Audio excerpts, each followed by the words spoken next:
天鹅绒厅，看一下这些红色的布幕，全部都是这种天鹅绒，非常高贵营养。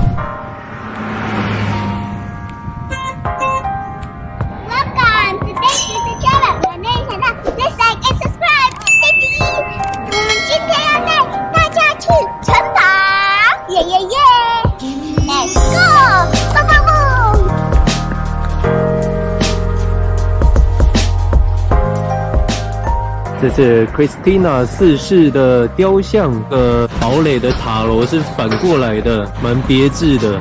一边有4条龙，它是这样螺旋状下来的。再去 Christina 雕像前面这边有一个很重要的地标，带大家看一下。这个大型的建筑，这里曾经是丹麦最重要的华尔街旧股票交易市场。那这间建筑它是在西元17世纪1620年到1640年就已经建立了，当时作为哥本哈根城堡的一个建筑之一，在19世纪的时候成为当时最著名的也是最古老的股票交易市场。不过现在这个华尔街已经没落了，这个墙面有点像是澳门大38的那种建筑的造型，这是巴洛克的建筑。他也是请了荷兰当时文艺复兴的建筑师来设计的这个建筑的。这一样是 Christina 四世的城堡之一，旧股票交易市场的旁边。这个古老的建筑，它也是现在的财政部金融中心。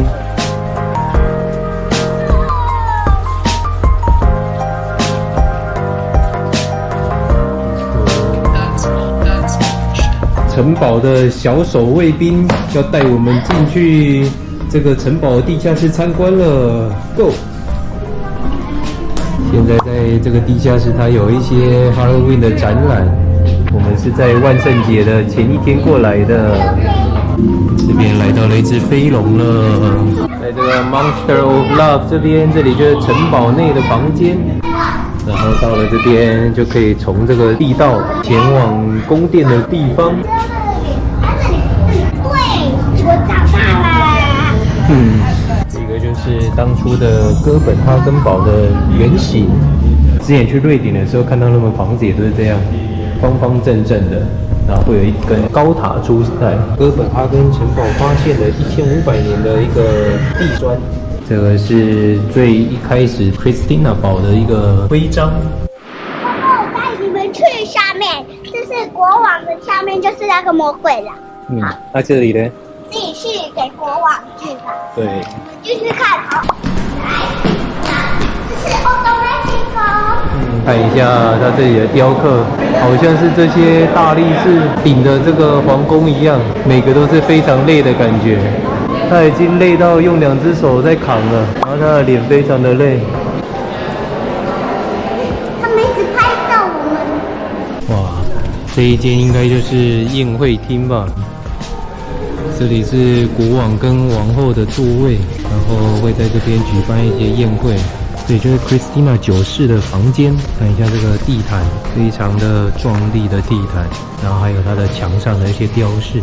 国王 Christina 6世的全家福，这些大人全部都是他的孩子，那这些小朋友呢，全部都是他的孙子，总共有39位，全部都是跟各个国家的皇室通婚，有英国啊、瑞典啊，各个王国，然后又结下了更多的后代，所以 Christina 6世有的欧洲的岳父之称。天鹅绒厅，看一下这些红色的布幕，全部都是这种天鹅绒，非常高贵营养。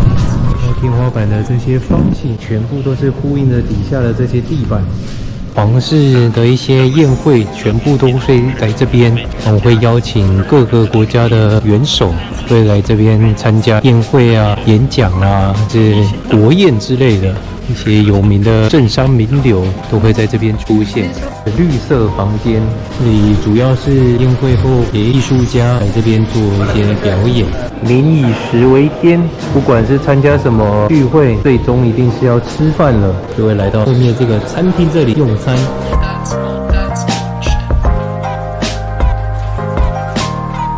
这里看到了满满的书柜。这里就是女王的图书馆，亚历山大大厅。每年的跨年晚会的时候会在这边举办。这些皇室贵族会来这边参与。边雕刻的样式是不是感觉有一点中国风？像这个是2条鱼吗？还是龙？我们现在要再前往下一个，要去看一下皇室的厨房。Christina 堡的皇家厨房，这么大的一个汤锅，哇，还有水龙头。然后还有一些炒锅，各式各样的这个烤盘啊、炒盘，像这个是披萨的盘子，整排的巴萨鱼准备要拿去烤箱里面烤鱼了。Wait for 5 seconds。这边有烤鸡耶。这个小妹妹不知道躲在这里干嘛。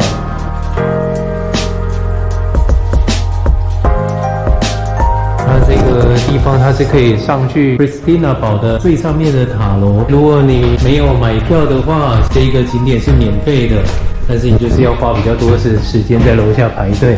来到这边，欣赏整个哥本哈根的风景。这边就是我们刚刚看到的旧股票交易市场。然后城堡对面这间是小岛教堂，前面这边可以游河，我们也会去游河一下，欣赏整个哥本哈根的风景。这个高耸的建筑就是市政厅了，然后还要再去下面的这个马厩这边。我们刚才就是上去那个最上面那边的，可以俯瞰整个哥本哈根。这里应该是可以看到一些古代的马车。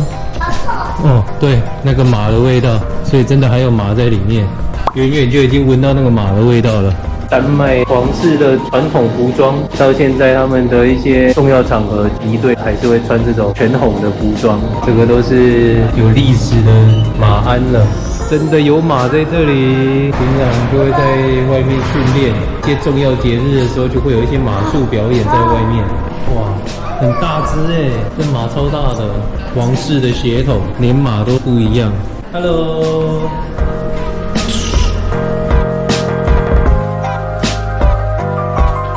哇，这个应该是国王有做过的，看起来就是不一样。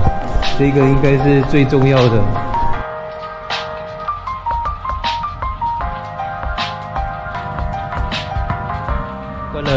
整个 Christina 堡的这个皇室去了它周边的一些城堡的外围的建筑，然后也有去它的皇宫主殿、地下室，以及参观了他们的皇家厨房跟皇家马厩。是不是整个丹麦王朝看起来就是非常的富强啊？感觉就是富可敌国。在15、16世纪的丹麦王朝是非常的强大的。那我们今天的皇宫一日就到这边喽。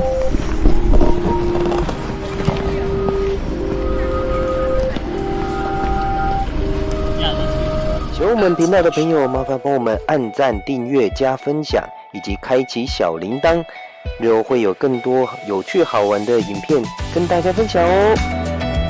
Please like and subscribe. Bye bye.